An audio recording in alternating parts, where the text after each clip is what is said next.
berbeda, walau kita tak sama. Radio Republik Indonesia, kita Indonesia sesungguhnya.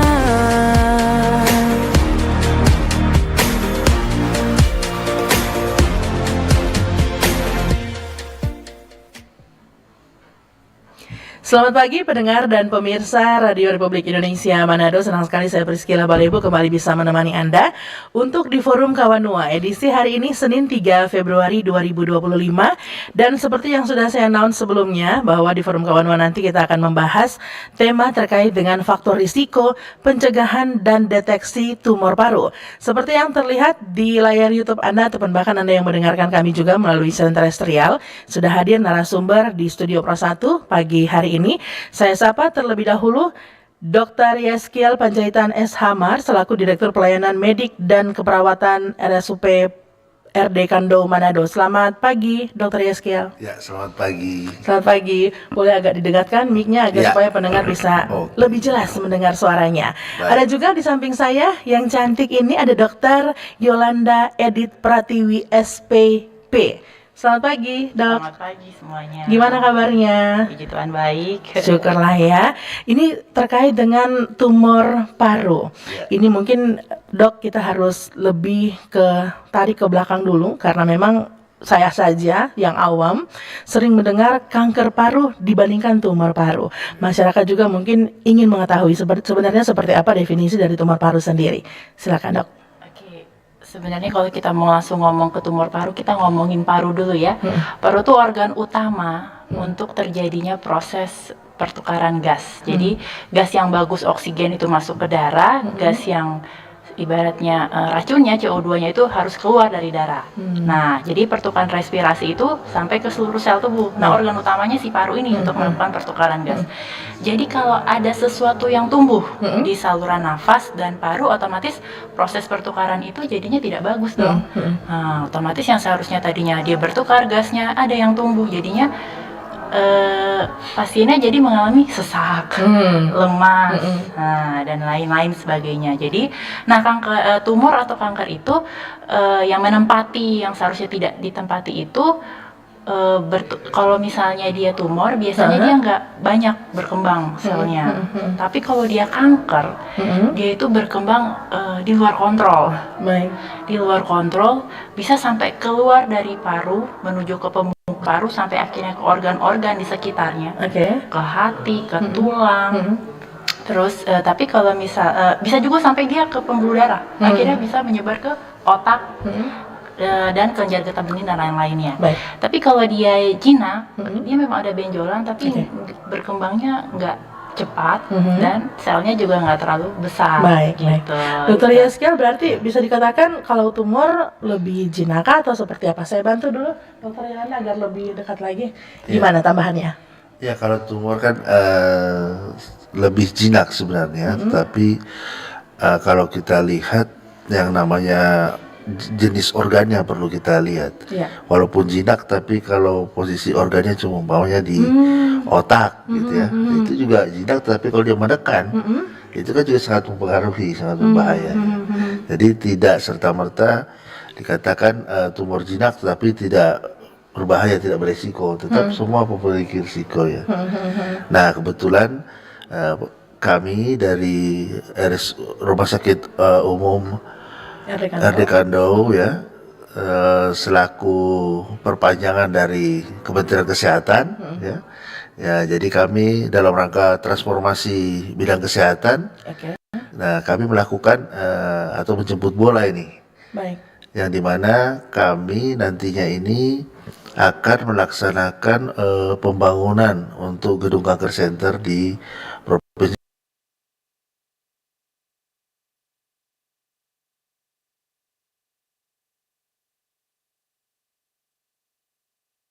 Beberapa penyakit yang memiliki angka kematian maupun pembiayaan yang besar. Kita lihat pertama itu jantung, kemudian yang kedua itu kanker, ketiga itu stroke. Ya. Jadi selain masih ada beberapa penyakit lainnya ya, tetapi concern kita pada saat ini untuk kanker sangat penting ya.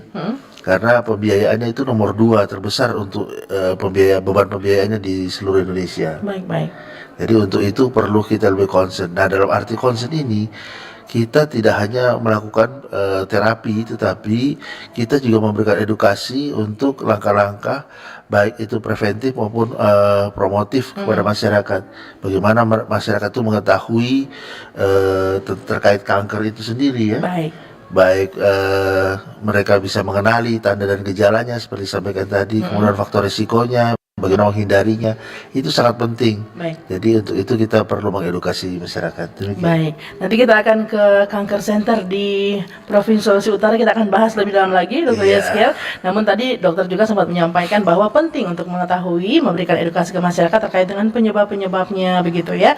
Nah, Dokter Yolanda mungkin bisa sedikit memberikan informasi kali ini ke masyarakat penyebab maksud kami dari tumor paru sendiri apa kira-kira? Oke, jadi penyebab itu lebih ke faktor risiko sebenarnya. Nah, faktor risiko itu ada yang bisa diubah, ada yang nggak bisa diubah. Nah, contoh yang bisa diubah apa?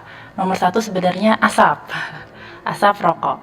Asap rokok itu nomor 1 faktor risiko penyebab utama terjadinya kanker paru. Nah, jika kita ngomong asap rokok, bukan cuman yang merokok saja yang gampang terkena. Jadi pada data penelitian ternyata second hand smoker atau perokok pasif itu dibandingkan dengan yang tidak merokok 26% lebih tinggi terkena kasus kanker paru. Jadi perokok dan sekeliling lingkungan yang terkena dampak dari asap rokok. Kedua, asap dari industri. Nah, jadi makanya kan memang kan dari pemerintah juga kan rumah itu kan memang sudah dibuat jauh kan ya dari kawasan industri perumahan. Terus ketiga juga selain asap ternyata radon dan asbes juga dapat menyebabkan terjadinya kanker paru. Radon itu dari mana? Dari tanah. Jadi saya punya pasien laki-laki. Beliau sama sekali tidak merokok, dari keluarga juga tidak ada keturunan dari merokok. Ternyata dia punya rumah itu kebetulan pakai tanah, tidak dicor tapi tidak pakai keramik. Nah, tempat tidurnya persis dekat situ, jadi dia hirup terus. Jadi peristiwa yang kronis ya, jadi ya dia terkena kanker paru. Nah, yang tidak bisa diubah contohnya gimana? Nah, keturunan. Nah, jadi kalau mereka ada keturunan kanker atau kanker paru, resikonya juga lebih tinggi untuk terkena itu. Baik. Dokter Yeskiel menambahkan mungkin tadi disampaikan ada yang masih bisa diubah merokok ini ya. Kalau melihat di Kota Manado sendiri ataupun bahkan Solo secara umum begitu, kenapa sampai perokok aktif ini masih tidak sadar-sadar mengorbankan para perokok pasif ini? Apakah memang kurang selama ini sosialisasi yang kita berikan begitu? Ya, jadi ini kan merupakan perubahan perilaku yang menjadi tantangan kita ini saat ini ya. Bagaimana merubah perilaku masyarakat dari budaya merokok tadi kita untuk bisa menghilangkan bagaimana supaya tidak merokok. Ya, pada dasarnya memang pemerintah juga sudah berupaya, contohnya dengan menaikkan cukai pita rokok sehingga harga rokok pun jadi lebih tinggi kan. Tetapi ya tetap yang namanya masih ada ya, mereka juga masih mencari ya. Tapi ya itu kembali lagi kita edukasi ke masyarakat pentingnya bahaya daripada merokok ini kita perlu hindari ya. Jadi hal-hal ini yang perlu kita lakukan edukasi ke masyarakat. Apa sih pentingnya daripada merokok gitu? Apa kerugiannya ya? Ternyata kalau kita lihat lebih banyak kepada kerugiannya yang dialami. Tidak hanya pada dirinya sendiri, tetapi juga kepada lingkungan sekitarnya. Tadi seperti disampaikan bahwa yang terpapar asap rokok itu lebih tinggi risikonya, ya kan? Daripada yang merokok langsung. Ini yang kita lihat bahwa ya hal ini sangat merugikan untuk lingkungan sekitar, baik itu terhadap anak istri, kemudian pada lingkungan lainnya. Nah, perlu kita sadari ini, bagaimana kita memulai dari diri kita sendiri ya. Kita memotivasi diri kita sendiri. Ya mungkin untuk kita tidak merokok tadi ya, kita melakukan langkah-langkah bagaimana kita berolahraga, pola hidup sehat, ya, makanan istirahat yang teratur. Tapi intinya kita tidak istilah tergoda lah untuk mau melakukan atau mencoba untuk melakukan merokok tadi. Biasanya pada usia dini anak-anak remaja, pemuda itu untuk mencari jati dirinya mulai dengan merokok. Jadi kalau sudah kelihatan merokok, kelihatan dewasa, gagah, ya kan? Padahal itu sudah merugikan mereka ya. Nah, hal ini juga perlu kita sadari kepada generasi muda bahwa merokok itu tidak baik ya. Dan edukasi pemerintah juga pada bungkus-bungkus rokok sudah ditetapkan juga dalam diwajibkan untuk seluruh pabrik rokok itu mencantumkan bahayanya ya. Sampai gambarnya itu kalau kita lihat waduh mengerikan ya. Tetapi itu juga masih banyak yang mengkonsumsi gitu. Masih kurang ampuh ternyata. Kurang ampuh juga. Jadi itu kembali ke diri kita sendiri, bagaimana kita mengetahui hidup sehat itu seperti apa. Nah, kita mulai dari diri kita sendiri. Oke. Mungkin ada sedikit rasa juga memandang remeh begitu dokter ya, karena belum terasa kok gejalanya. Iya, Nah, jadi lewat pagi hari ini mungkin dokter Yolanda juga dokter Yeskiel bisa menambahkan gejala yang dirasakan ketika mereka akan terkena tumor paru. Karena selama ini akhirnya menggampangkan karena saya sehat-sehat aja gitu loh dok. Apa nanti sudah pingsan kah atau seperti apa, silakan. Tapi sebelum kita ke gejala ya, karena kita tadi kan seperti yang Pak Direktur Dr. Yeskiel ceritakan soal merokok berhenti. Sebenarnya dari program kementerian juga kita ada program berhenti merokok. Jadi buat mereka yang susah untuk berhenti merokok, ayo boleh ke fasilitas kesehatan. Caranya? Ada program, ada 2 cara. Jadi cara nanti kita ada konseling dan obat-obatan. Wah. Ya, jadi buat mereka yang susah sekali karena memang kan mengandung nikotin di situ ya, jadi candunya agak tinggi. Nah, jadi sebenarnya buat mereka yang susah ada program dari Kementerian Kesehatan untuk mereka yang ingin berhenti merokok. Konseling dan obat-obatan tadi. Iya, jadi tinggal silahkan ke vaskesnya. Gratis nggak dok? Gratis. Terkadang ini yang menjadi kendala memang, apalagi harus keluar uang begitu dokter Yeskiel ya. Jadi selain program tadi, berarti masyarakat bisa dengan gampang sekali ke Vaskes saja bertanya program berhenti merokok Kementerian Kesehatan. Nanti mungkin akan dirujuk kali ya ke ahlinya. Nanti boleh bertemu di Vaskes-Vaskes yang ada ahli untuk bagian kesehatan paru. Berarti dong kalau masih di level konseling ini masih agak ringan begitu ya? Ya harus dua-duanya berjalan. Dua-duanya berjalan. Dua-duanya harus berjalan. Saya pikir karena masih ringan mau konseling. Ternyata sudah harus ada obat-obatan juga. Karena kan tadi seperti yang Pak Direktur katakan kan itu perilaku juga kan dari pola pikir dan budaya, perilaku hidup jadi harus dua-duanya berjalan. Oke, baik. Kalau begitu kita ke gejala sekarang boleh ya? Oke, boleh. Gejala untuk tumor paru agar bukan menakut-nakuti masyarakat sebenarnya ya ini ya. Tapi harus aware ya, deteksi Harus aware, dini. harus tadi concern tadi kata Pak Dr. Yeskiel ya. Kenapa harus dijelaskan gejala ini? Karena yang datang jujur sering sudah tahap lanjut untuk kanker paru. Nah, jadi tahap lanjut, jadi makanya dari data Riskesdas dari 360.000 angka deteksi kanker paru yang meninggal 260.000-nya. Jadi tinggi ya. Nah, karena apa? Karena sudah tahap lanjut yang datang. Jadi kenali gejalanya. Contoh 1, gejalanya tidak harus selalu dari batuk. Nah, tadi kan kita dari logikanya aja kan itu kan ada yang numbuh ya di dari saluran nafas dan paru. Tubuh kita kan pintar. Ada sesuatu yang numbuh yang bukan harusnya tumbuh. Jadi dia mau keluarkan. Caranya gimana? Batuk-batuk. Batuk-batuk. Dan si tumor itu gampang berdarah. Baik. Jadi kadang-kadang dia kalau sudah tumbuhnya agak besar, dia mengeluarkan darah. Batuk darah. Oke. Lalu kedua, sesak nafas. Namanya kan harusnya terjadi proses respirasi, pertukaran gas di situ. Jadi tidak bagus, akhirnya kan terjadi sesak nafas. Nah, nyeri dada. Oke, karena pertumbuhan tadi. Peradangan terus-menerus ya. Nah, tapi selain itu, kadang gejalanya bukan gejala respirasi yang terlihat. Tapi malah gejala di luar itu. Contoh 1, saya dapat kasus gejala seperti stroke. Ternyata sudah penyebaran ke otak.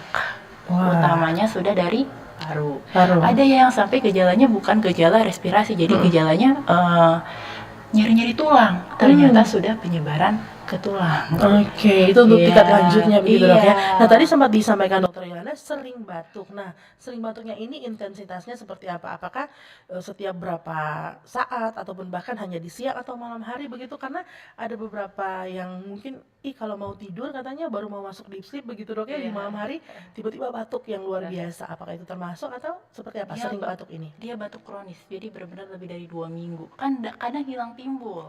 Dia nggak sadar, ternyata ini tuh seharusnya sudah pergi ke dokter. Kalau namanya batuk 1 bulan hilang timbul, walaupun kadang sembuh, kadang itu harus diperiksakan, jangan didiamkan. Nah, tapi berkaitan juga kadang gejalanya bukan batuk pasien. Nah, tadi lagi, jadi setiap kali ada gejala deteksi dini sebaiknya. Badan sudah rasa tidak enak. Mau nyeri tulang atau apapun itu deteksi dini lebih penting ya. Kalau untuk batuk berdarah tadi dok, itu berdarahnya memang benar-benar darah kental yang keluar, atau ada yang sering bilang kalau dulu mau tes TBC gitu kan, makanya kita lihat dari dahak pagi hari yang suka ada gumpalan darah kecil begitu. Apakah itu termasuk atau darah yang seperti apa?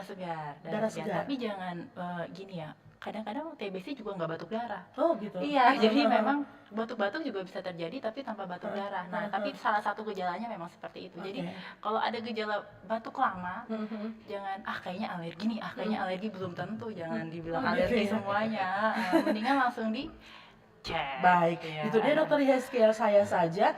Ini namanya self diagnosis ya. Akhirnya pendengar bisa melihat, bahkan seorang saya bisa salah melihat, mendengar ataupun bahkan menyimpulkan sendiri apa yang kira-kira ingin dokter Yeskiel tambahkan perkara dengan gejala tumor paru ini. Ya, jadi tumor paru ini gejalanya juga selain berat badan itu menurun, udah pasti ya. Kemudian mudah lelah. Biasanya juga ada sering nyeri dada, atau ada penyakit seperti sampaikan dokter tadi bahwa ada infeksi paru lainnya yang bisa menjadi penyebab. Jadi seolah-olah kok ini kayak tadi bilang batuk-batuk, tapi tidak selamanya batuk-batuk gitu kan ya. Tetapi ada infeksi paru lainnya. Bahkan pada saat tahap lanjut bisa saja terjadi adanya cairan di lapisan paru. Nah ini, jadi bisa kita lihat di sana, waduh, tidak istilahnya penyebab kematian ini prosentasenya besar sekali dari jumlah yang terdeteksi, kemudian yang meninggal pun tinggi sekali. Tadi saya bilang dokter, memang betul, karena untuk paru ini sensitif. Mungkin apakah ini karena disebut nafas kehidupan, jadi organ untuk pernapasan kita ya. Jadi inilah yang menjadi concern kita. Baik, nanti kami akan masih membahas, ini menarik sekali ya. Tadi juga sempat disampaikan oleh Dr. Yolanda terkait dengan data yang disampaikan. Saya juga penasaran kira-kira berapa banyak sih orang yang terkena dengan tumor paru ini, tapi nanti akan dijawab setelah kita akan jeda sejenak. Pendengar dan juga pemirsa RRI Manado, Anda bisa bergabung bersama kami. Sangat sayang kalau dilewatkan kesempatan ini, bisa dikatakan ini konsultasi gratis. Silakan untuk Anda bergabung di 082195835080. Sekali lagi 082195835080 untuk saluran WhatsApp, juga telepon dan komentar di YouTube kami RRI Manado. Tetaplah bersama kami di kanal informasi dan inspirasi. Kanal informasi dan inspirasi Satu. Halo RRI.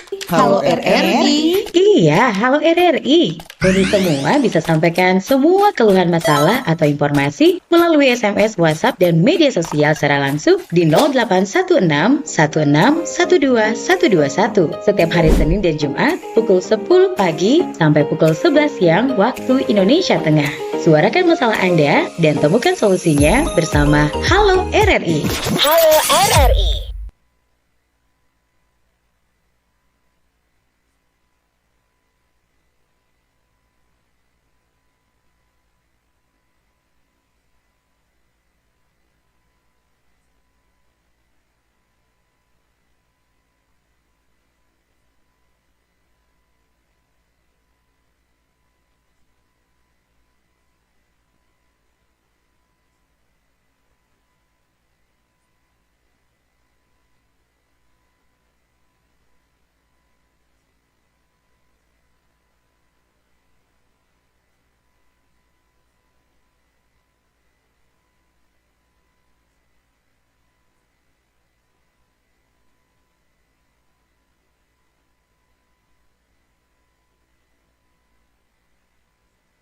Penting kepada teman dan keluarga melalui media sosial dan aplikasi pesan, menjaga Anda tetap terhubung dengan dunia di sekitar Anda.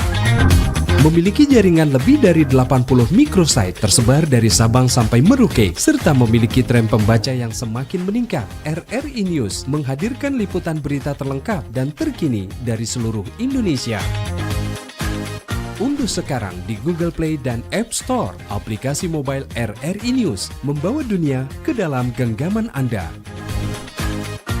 Aplikasi mobile RRI News, berita terkini dan terpercaya dalam genggaman Anda.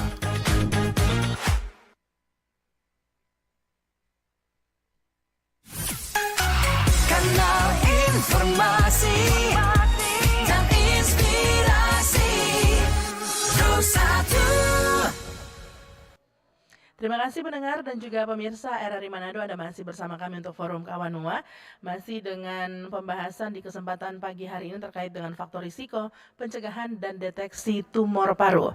Kami mengundang Anda bergabung di 082195835080 untuk sambungan telepon, SMS ataupun bahkan WhatsApp chat, dan juga di live YouTube RRI Manado. Sempat tadi sebelum jeda kami membahas terkait dengan data. Masyarakat biasanya juga membutuhkan data, begitu dokter, terkait dengan korban atau sebanyak apa mereka yang sudah menjadi korban tumor paru ini. Silakan dokter Yeskiel.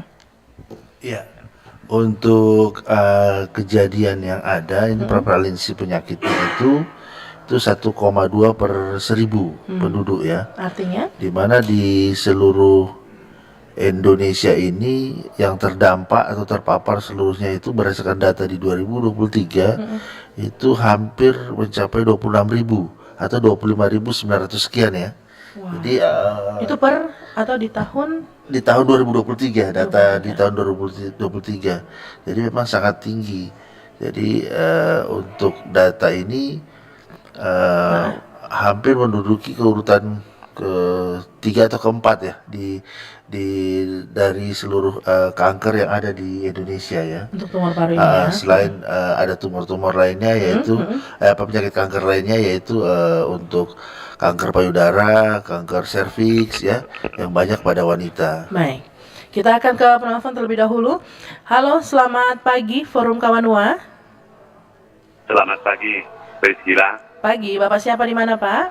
Pak John, Kawangkoan. Pak John di Kawangkoan. Pak Dokter Panjaitan, selamat pagi. Selamat Silakan. pagi, Bapak. Ya. John, Kawangkoan. Baik.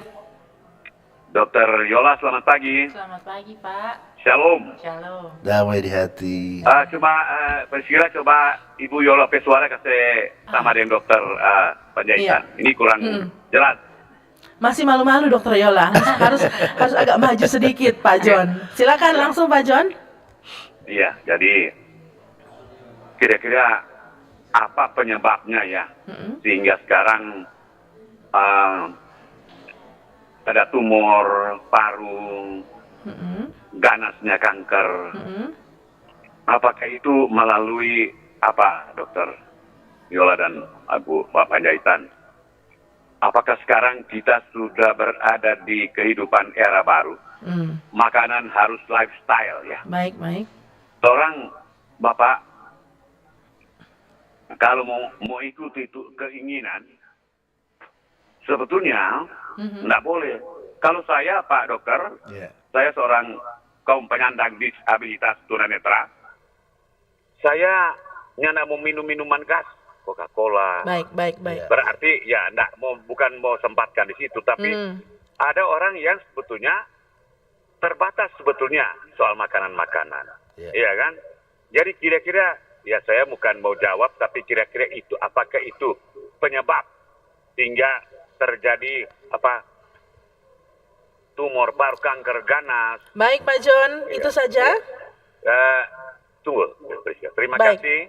Dan saya harapkan juga memang orang sekarang kan orang serba kimia, iya kan? Baik itu B2, semua daging-daging kan kimia. Dulu Pak Dokter tahun 50-an, orang tua kalau dia makan sayur pepaya, dia cuma cuci. Cuma cuci baru dia makan. Nah, sekarang dulu kan tahun 50-an belum ada kontaminasi seperti sekarang. Iya kan? Jadi sekarang kan so canggih. Ada makanan canggih. Baik Pak John. Ya terima kasih. Terima Priscila. kasih. Selamat pagi. Selanjutnya kita tampung dulu dok untuk pertanyaannya. Ada Stanley dari Talaut yang sudah masuk melalui WhatsApp. Mau bertanya, apakah kanker boleh sembuh khususnya kanker paru? Karena saudara saya menderita kanker paru. Oke baik, kita akan ke Pak John terlebih dahulu. Pak John sampai bertanya, kenapa zaman now katanya dok, kanker tumor terdengar sangat mengerikan, ganas-ganasnya. Apakah karena makanan yang ada, lifestyle, walaupun tadi sudah disebutkan tumor paru ini asap begitu ya. Apakah ada hubungannya? Silakan, siapa duluan yang mau menjawab? Dokter Yolanda? Oke. Jadi zaman sekarang ya, makanan ultra hit proses kan tinggi sekali ya, dan itu adalah makanan-makanan yang memang karsinogenik atau gampang sekali untuk membuat terkena kanker. Kita mulai dari ultra hit proses. Artinya apa dok? Jadi serba instan. Nah, fast food. Ya. Oke. Sedangkan zaman dahulu kan memangnya semuanya dibuat. Kalau sekarang kan ya karena ya daripada nggak makan yang ada instan dulu deh. Orang Manado bilang cari gampang. Gitu dong ya. Jadi memang ada hubungannya juga begitu. Ya, jadi kedua kalau misalkan dibilang apa namanya? Tadi gimana tuh yang berhubungan dengan kimia-kimia. Nah, sebenarnya air juga kimia sih. Kan dari rumus kimianya H2O. Jadi sebenarnya nggak usah takut, yang penting bersih. Bersih dan diprosesnya ya jangan serba instan kalau bisa. Ya boleh sih untuk mencoba hal itu, tapi jangan jadikan sesuatu habit atau lifestyle. Jangan setiap hari begitu. Iya, dok, ya? sesekali mencoba boleh, tapi bukan jadi lifestyle seperti itu. Dokter Yaskin silakan Ya. tadi. Jadi memang sudah kita sampaikan juga tadi bahwa penyebabnya selain adanya risiko faktor keturunan, tadi kan sudah disampaikan genetik ya, tapi juga ada yang disampaikan dokter tadi terkait bahan karsinogenik ya. Kemudian ada juga paparan luar seperti tadi merokok, kebiasaan lifestyle tadi. Nah, kalau kita lihat di sini yang disampaikan Bapak tadi terkait pola makan dan ya, memang kalau dulu orang mungkin nanam padi, nanam apa ya mungkin masih sederhana, tidak menggunakan pupuk atau yang masih pupuk alami lah ya, organik ya. Kemudian masih menggunakan pestisidanya juga mungkin ya untuk beli pestisida nggak ada kali ya.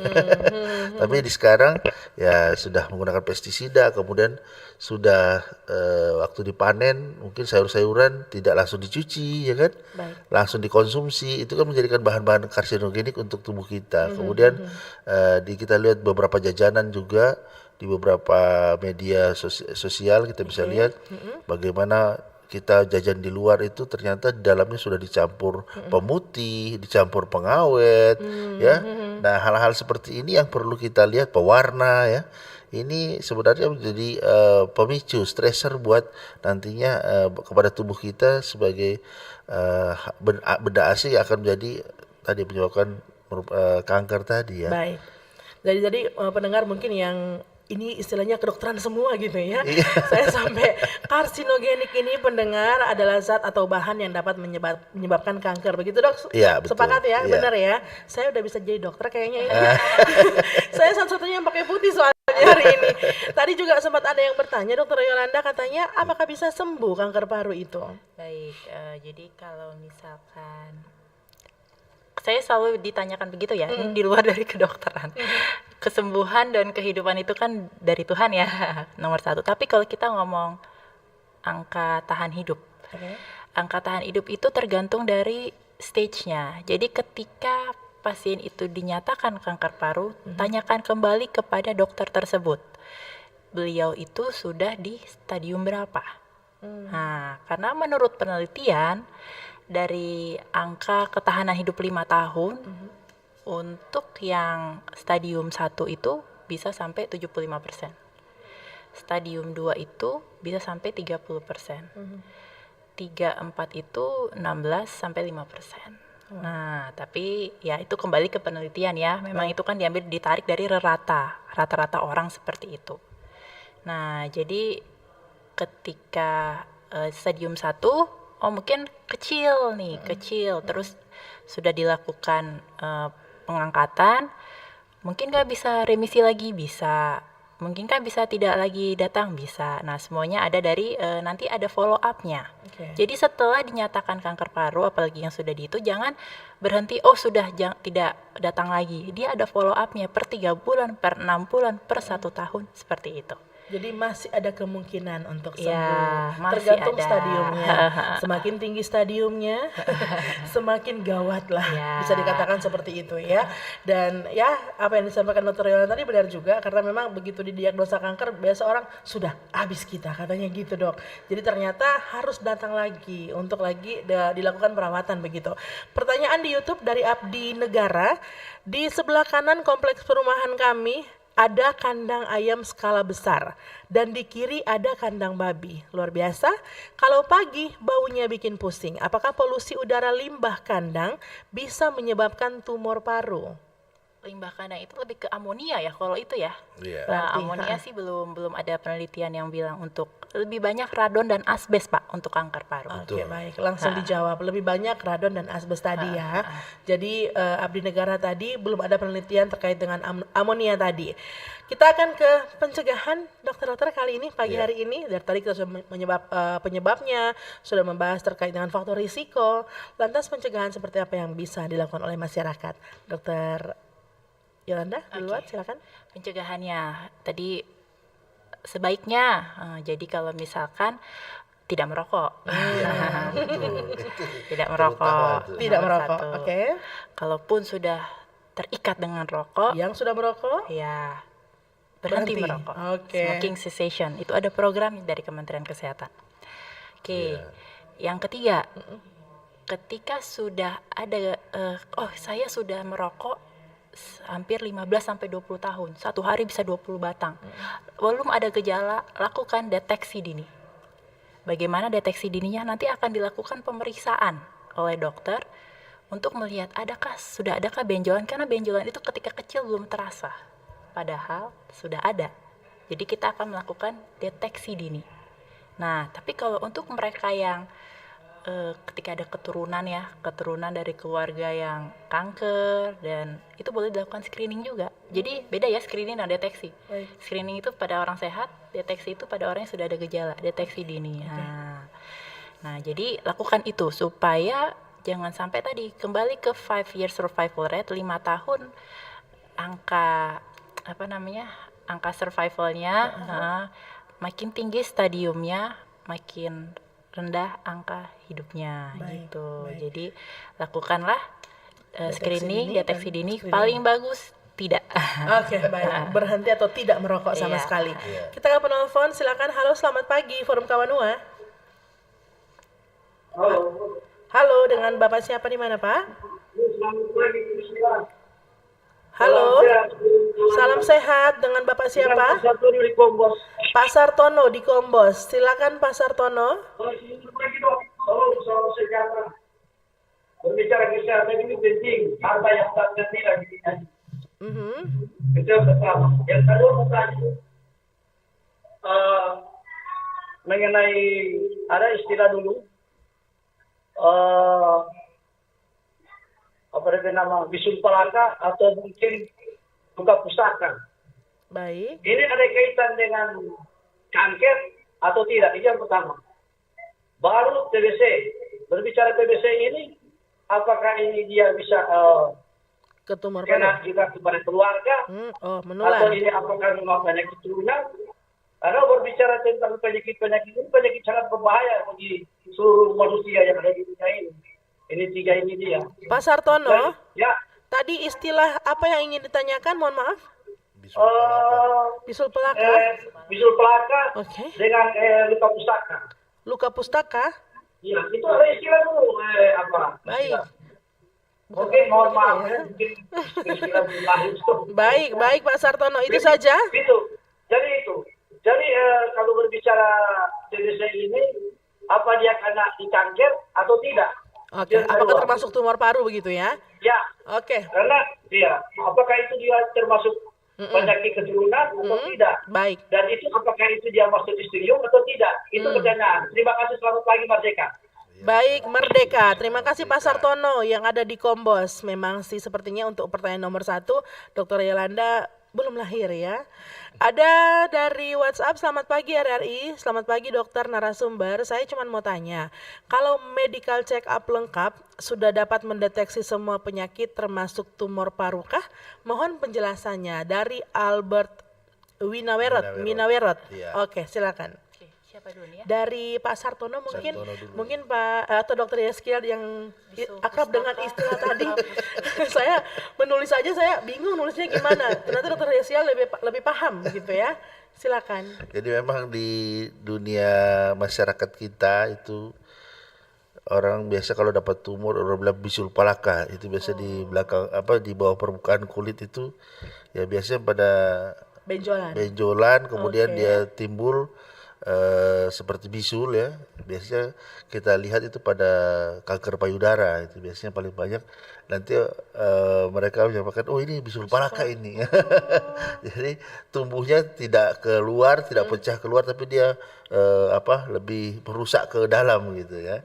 Jadi itu udah istilah masyarakat bisul palaka.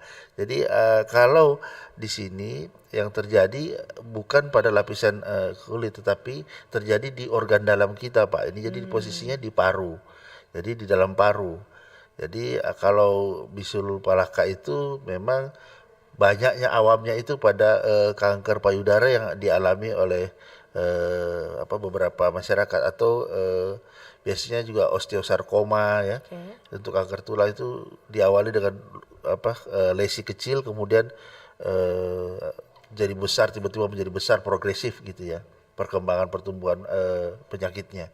Jadi itu yang dibilang ini gara-gara bisul palaka. Jadi memang pemahaman ini perlu kita luruskan. Baik. Bahwa yang terkena di sini adalah organ paru yang di dalam. Jadi ini memang yang terjadi adalah perubahan dari struktur organ kita, sel-sel kita yang berubah, terjadi perubahan. Nah, ini yang jadinya nanti fungsi-fungsi itu menjadi kacau sehingga merusak fungsi paru kita untuk melakukan pernafasan.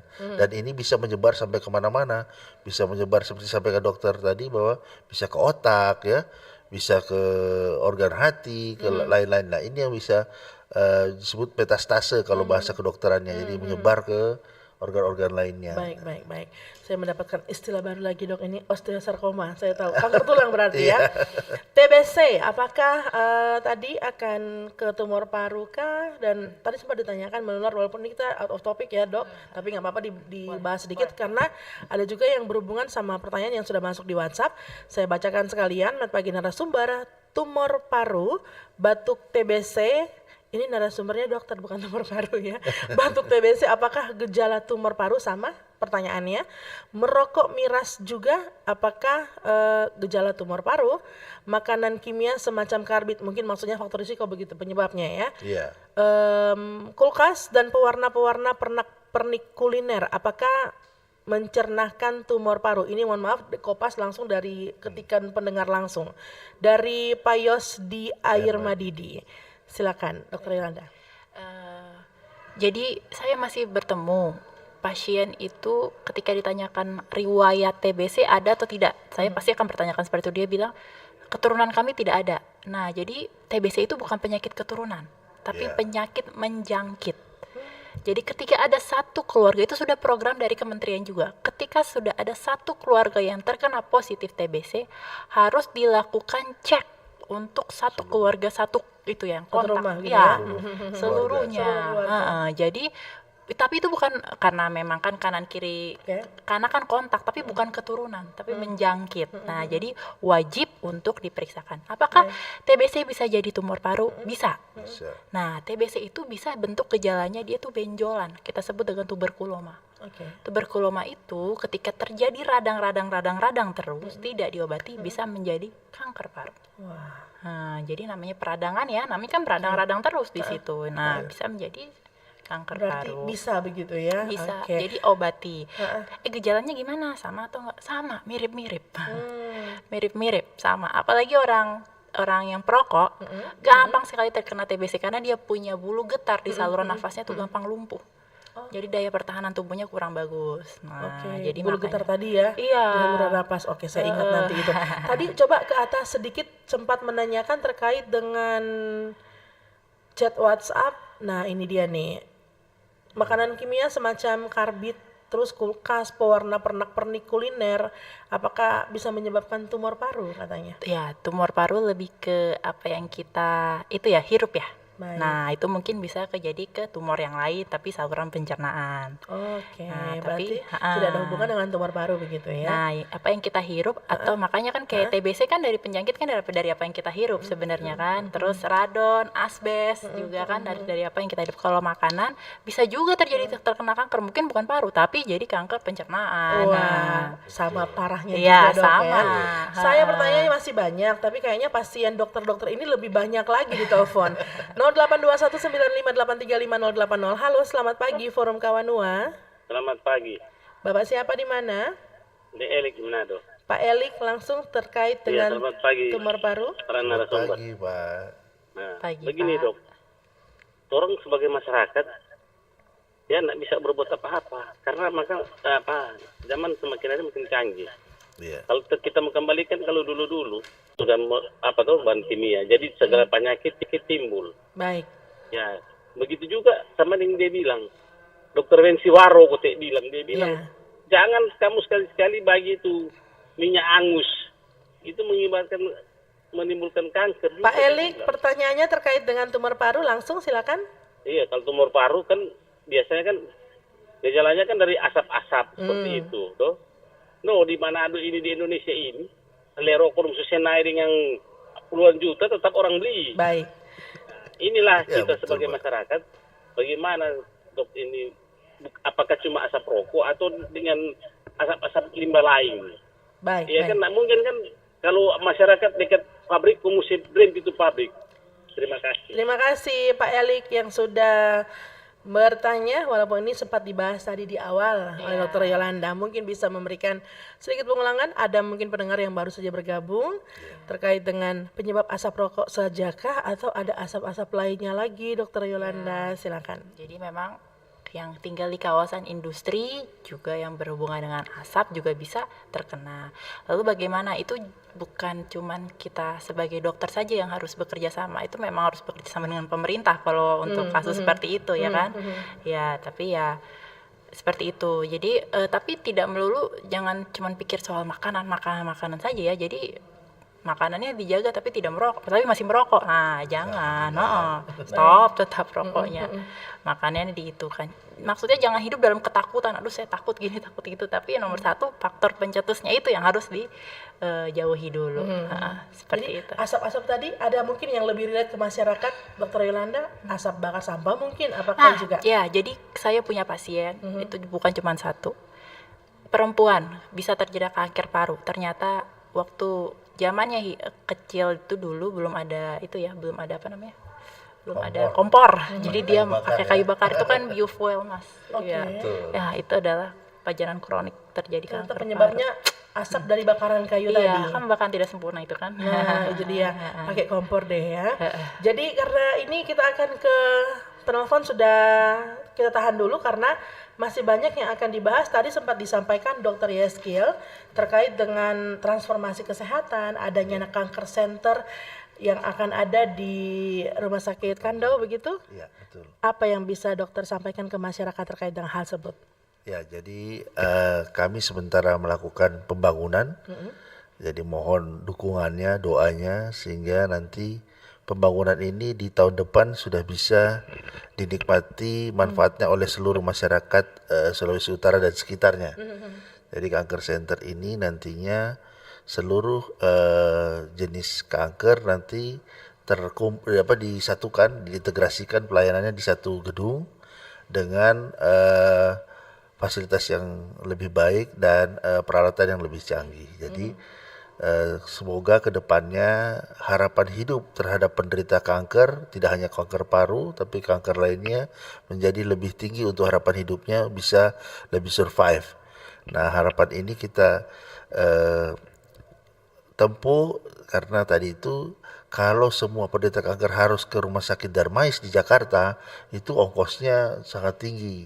ya. Jadi kami sebagai representatif Kementerian Kesehatan mengajukan beberapa usulan untuk Indonesia bagian timur di utara itu kami mendapatkan bantuan untuk membuat pelayanan kanker terpadu ini. Jadi ada 6 rumah sakit, antaranya ada Malik di Sumatera Utara, di Palembang Hussein, kemudian di Klaten, kemudian di Sulawesi Utara ini Kando sendiri. Selain itu ada juga di Sulawesi Selatan dan Surabaya di Jawa Timur. Baik, berarti ini kabar baik untuk warga Sulawesi Utara begitu dok ya? Betul. Karena ada program atau masuk dalam program kanker terpadu ini. Iya.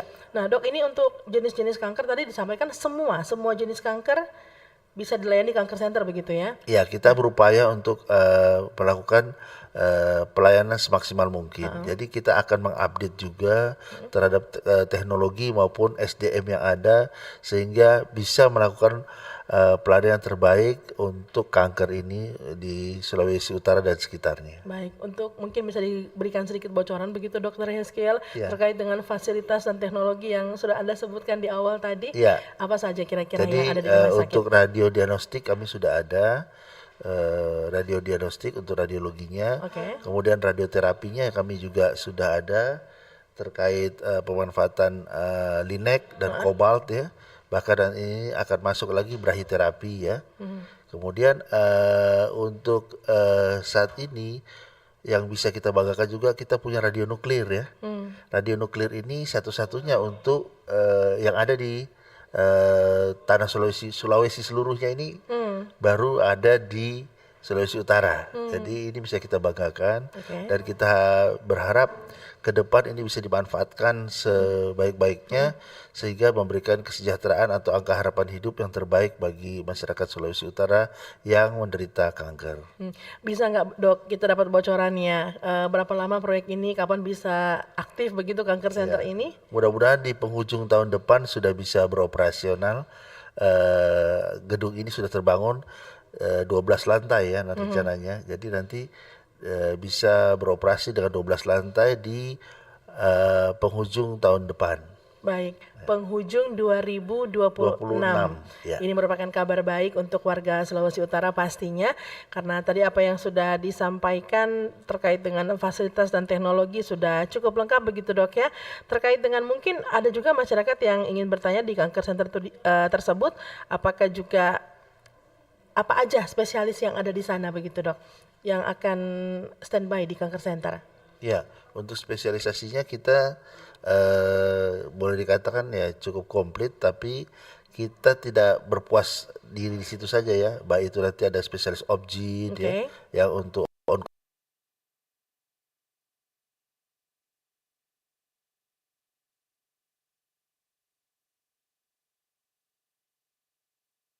juga di sana kita menyatukan ya seluruhnya dalam satu gedung tadi, jadi satu bentuk layanan sehingga pemberian tadi lebih optimal sehingga tidak perlu kesana kemari lagi. Kalau saat ini kita kan harus ronsen pergi ke luar, tapi nanti dalam satu gedung tersendiri ini sudah optimal. Jadi selain itu juga tenaganya kita sementara meningkatkan kapasitas tenaga kita untuk pelayanan kanker ini. Baik, untuk tenaga itu sendiri dok, SDM ataupun bahkan nakes yang kita ketahui kalau di sana nanti dari mana saja datangnya, atau memang menggunakan yang ada di Sulawesi Utara begitu? Iya, kita menggunakan yang dari Sulawesi Utara ya. Walaupun kita ada juga yang kita minta dari luar, contohnya untuk kedokteran nuklir ya. Kedokteran nuklir ini kita masih meminta dari luar, dari Jawa sana. Jadi kita berharap ke depannya dengan berjalannya ini dan pengembangan nanti di dunia pendidikan juga akan dengan adanya sebentar lagi hospital base, kita bisa berkembang dan ya kita harapkan kita tidak lagi belajar ke Jawa, tetapi kita ingin juga teman-teman di sekitar ini bahkan yang dari Jawa bisa belajar ke Sulawesi Utara. Luar biasa ya. Dokter Yolanda, ini apa yang disampaikan oleh Dokter Hezkiel tadi merupakan sebuah langkah maju begitu ya, yang bisa dibanggakan masyarakat Sulawesi Utara. Tanggapan Anda selaku spesialis, silakan. Kita kita dukung. Kita dukung aja yang dari itu supaya program layanan ini bisa berjalan dengan lancar. Semoga ya. Nah, kita sudah tiba di penghujung perjumpaan kita untuk Forum Kawanua hari ini. Seperti biasa, biasanya ada closing statement begitu. Rangkuman dari semua yang sudah kita bahas pagi hari ini. Saya mulai dari Dr. Yeskiel, silakan. Ya, kalau dari saya sih pesan saya bagaimana untuk mencegah kanker ya. Tips saya saya berikan kepada masyarakat yaitu pertama menjaga berat badan yang ideal ya. Wah. Saya harus PR sekali nih dok ya. Langsung ke presenternya. Yang kedua rajin melakukan aktivitas fisik yaitu berolahraga ya. Yang ketiga rutin melakukan pemeriksaan ke fasilitas pelayanan kesehatan atau medical check up sehingga bisa terdeteksi secara dini. Karena kalau dini otomatis pengobatannya tidak terlalu ribet dan mudah prognosanya atau isinya jadi lebih baik ya. Kemudian kita untuk lifestyle kita mengurangi makanan atau minuman yang manis ya. Kemudian rutin melakukan pemeriksaan sudah tadi rutinnya. Kemudian mengurangi makanan atau minuman yang sejenis makanan yang mengandung garam tinggi serta hindari makanan yang atau hal-hal lain yang dibakar termasuk merokok tadi ya. Itu yang utama. Jadi sebisa mungkin kita tidak merokok sehingga tidak merugikan diri kita dan lingkungan sekitar kita, baik itu keluarga maupun masyarakat yang ada di sekitar kita. Sepakat deh saya ya, walaupun apa yang disampaikan dokter tadi semuanya nikmat Dokter Yolanda dan ternyata sehat itu butuh pengorbanan. Dokter Yolanda silakan menambah mengurangi kenikmatan kami. Itu bagian pencegahan sudah sangat lengkap dijelaskan oleh Dokter Yeskiel. Dari saya ketika maksudnya teman-teman sudah mencoba rokok dan ketagihan dengan rokok dan ingin berhenti, jangan takut, minta bantuan. Jadi ada pelayanan untuk berhenti merokok dan itu tidak hanya melibatkan dokter paru, dokter spesialis psikiater pun akan dilibatkan di situ. Jadi itu akan bekerja sama supaya jangan terjadi efek lebih lanjut lagi daripada rokok itu sendiri. Dan ketika sudah ada gejala harus mulai alert atau udah mulai waspada ya. Harus jangan didiamkan, aduh kayaknya batuk alergi, enggak. Batuk itu, tubuh kita itu pintar. Jadi ada sesuatu yang kurang bagus, dia langsung kasih alarm ke kita, jangan kita biarkan gitu. Jadi kalau sudah batuk seperti pergi ke fasilitas kesehatan. Baik, itu saja dokter. Nah itu dia pendengar, sudah cukup lengkap apa yang disampaikan. Kalau di antara Anda ada yang lupa ataupun bahkan ada yang tidak terdengar dengan jelas, please Anda bisa mengulang videonya. Ada di YouTube kami, RRI Manado ya. Dengan topik atau tema pagi hari ini pendengar, faktor risiko pencegahan dan deteksi tumor paru dalam Forum Kawanua edisi yang mendengarkan Senin 3 Februari 2025. Terima kasih saya sampaikan ke Dr. Yeskiel Panjaitan SH Mars, Direktur Pelayanan Medik dan Keperawatan RSUP Prof. Dr. R.D. Kando Manado sudah hadir di studio kami. Terima kasih dok. Ada juga Dr. Yolanda Edith Pratiwi SPP, spesialis paru dok ya. Sudah menjelaskan dengan lengkap semuanya. Terima kasih, jangan bosan-bosan untuk mampir ke Studio Pro 1. Dan saya juga Priscilla mengucapkan terima kasih untuk kebersamaan Anda pendengar, mewakili kerabat kerja yang bertugas selaku penanggung jawab Kepala Stasiun LPP RRI Manado, Nandang Supriyadi STMM, juga kerabat teknik yang bekerja, produser Anita Makawimbang dan Richard Kundiman, pengarah acara Noviana Tairas, mengucapkan terima kasih untuk kebersamaan Anda. Kita jumpa di lain kesempatan. Selamat pagi. Bersatu